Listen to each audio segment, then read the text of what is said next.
lagi bersama kami di YouTube channel Siloam Hospitals di sesi Lebih Paham Bersama Siloam. Perkenalkan, saya Dr. Vincent. Hari ini kita akan membahas mengenai malaria dan juga mitos dan fakta yang beredar di luar. Tentunya hari ini saya tidak sendiri, saya ditemani oleh Dr. Haris. Saya Dr. Haris, spesialis penyakit dalam di Siloam Hospital Sentosa, Bekasi. Jadi kita langsung aja ya. Hari ini kan kita mau membahas tentang malaria sama fakta-fakta yang beredar di luar nih. Ya. Bisa nggak setidaknya kasih gambaran sedikit untuk kita semua? Apa sih malaria itu dan mungkin penyebarannya itu gimana ya? Seperti yang kita ketahui bahwa malaria itu adalah suatu penyakit infeksi yang disebabkan oleh suatu parasit Plasmodium yang ditularkan melalui gigitan nyamuk Anopheles.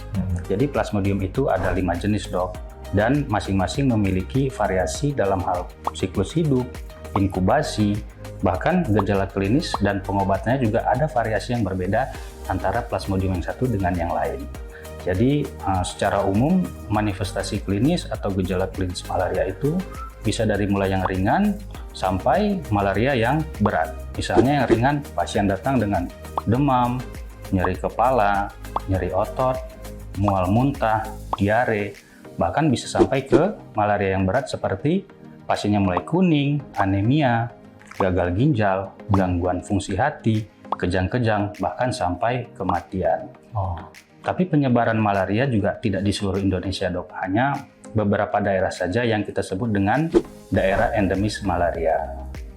Terutama daerah-daerah seperti Papua, Nusa Tenggara, sebagian di Aceh, sebagian di Jambi, Kepulauan Riau, dan Bangka Belitung, serta beberapa kabupaten di Indonesia. Jadi secara umum sebenarnya malaria itu menyebar melalui gigitan nyamuk gitu ya? Yes, benar, betul.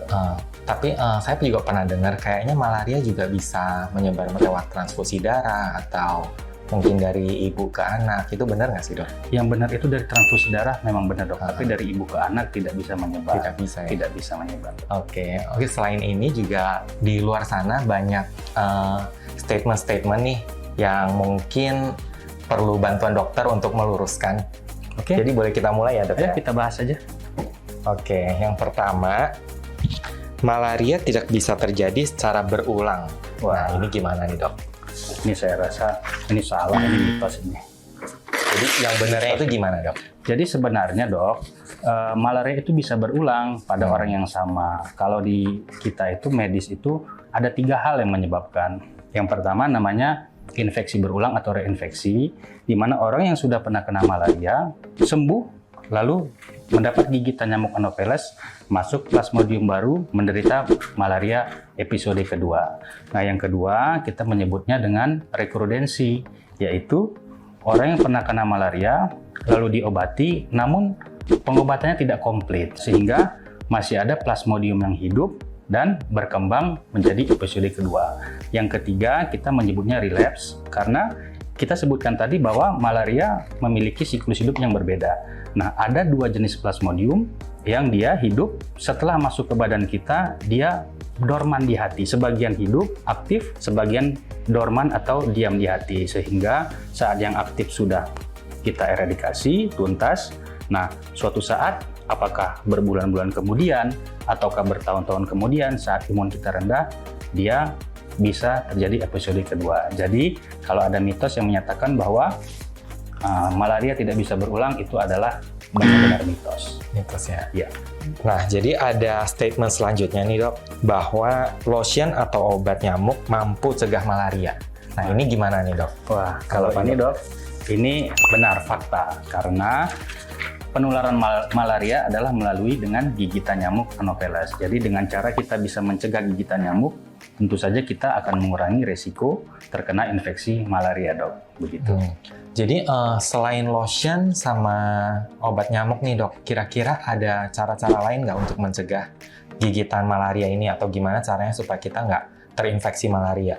Ya, ini terutama kepada masyarakat atau sahabat Siloam yang akan pergi ke daerah endemis malaria. Sebaiknya beberapa hari sebelum pergi ke daerah endemis bisa konsultasi ke Siloam Hospital terdekat karena kita bisa memberikan regimen obat anti malaria sehingga pada saat masyarakat sedang ada di daerah endemis, digigit nyamuk Anopheles, Plasmodium tidak bisa berkembang dan tentu saja kita tidak terkena infeksi malaria.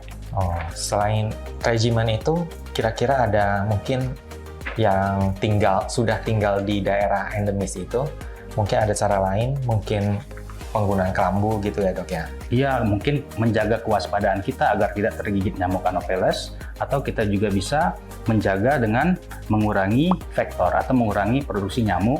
Misalnya kita membersihkan sampah, mengeliminasi sampah sesuai dengan tempatnya, atau kita tidak membiarkan genangan air, atau mungkin dengan penggunaan insektisida cair atau obat nyamuk semprot, sehingga kita bisa menjaga agar badan kita tidak digigit oleh nyamuk Anopheles.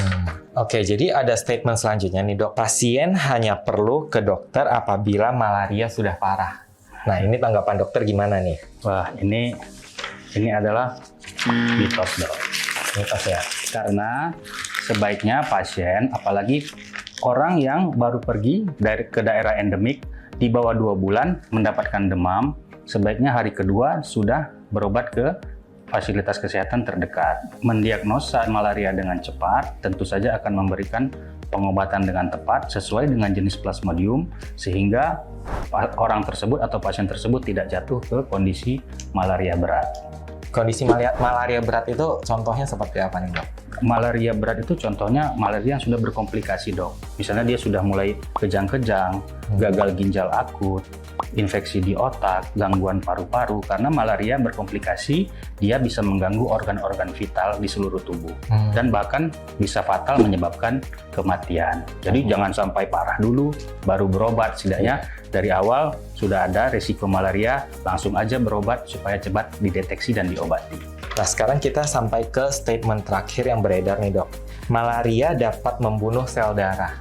Ya, ini menurut dokter gimana? Ya, ini fakta dok, benar. Karena malaria siklus hidupnya pada manusia ada 2 organ yang terikat, yaitu yang pertama hati, yang kedua sel darah merah. Jadi memang malaria yang sudah dewasa akan merusak sel darah merah, membuat sel darah merah kita menjadi pucat.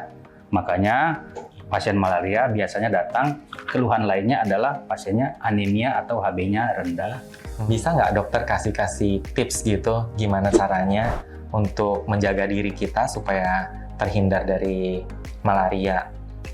Ya, untuk menghindari malaria, yang pertama kita harus menjaga kewaspadaan terhadap gigitan nyamuk. Dengan cara apa? Ya, tentu saja dengan cara lotion anti nyamuk atau dengan cara penggunaan insektisida anti nyamuk.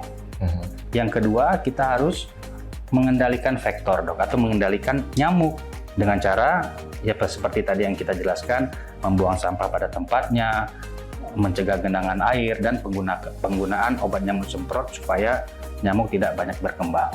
Nah, yang ketiga, saya rasa ini informasi yang sangat penting untuk masyarakat, yaitu adalah kita bisa memberikan regimen obat profilaksis anti malaria. Jadinya bagi masyarakat yang akan bepergian ke daerah endemis malaria, sebaiknya konsultasi dulu ke dokter agar dapat diberikan regimen profilaksis anti malaria, sehingga saat di daerah endemis orang tersebut digigit oleh nyamuk Anopheles, Plasmodium tersebut tidak akan berkembang dan tidak akan terinfeksi malaria. Oke, terima kasih dok penjelasannya. Sepertinya udah sangat jelas banget. Semoga sahabat Siloam bisa semakin paham mengenai malaria.